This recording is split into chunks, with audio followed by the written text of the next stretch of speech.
అత్యాశ కోడలు మాయా ఉంగరం. ఒకరోజు చంద్రకాంతం పొద్దున్నే ముస్తాబవుతూ ఉంది. అది చూసిన సూర్యకాంతం, ఏందే ఎప్పుడూ లేంది ఇయ్యాల ఇంత పొద్దున్నే తయారవుతున్నావు, ఏడుకోబోతున్నట్టున్నావు అని అడిగింది. అదత్తమ్మా, నీకెరికే కదా, మన ఊళ్ళో తిరణాలు పెట్టిండ్రు కదా, గడబోయి చూసొస్తా.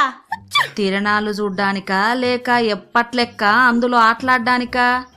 అయినా ఎన్నిసార్లు పైసలు పోగొట్టుకున్నా నీకు తెలివి రాదు గదనే అని సూర్యకాంతం అంటున్నా పట్టించుకోని చంద్రకాంతం చక్కగా ముస్తాబయ్యి తిరణాలకు వెళ్ళిపోయింది. ఆ తిరణాలలో రింగ్ ఆటంటే చంద్రకాంతానికి చాలా ఇష్టం. అందులో గెలిస్తే పెట్టిన దానికి రెట్టింపు డబ్బు ఇస్తారు. అందుకని చంద్రకాంతం ఆ ఆట ఆడ్డానికి వెళ్ళింది.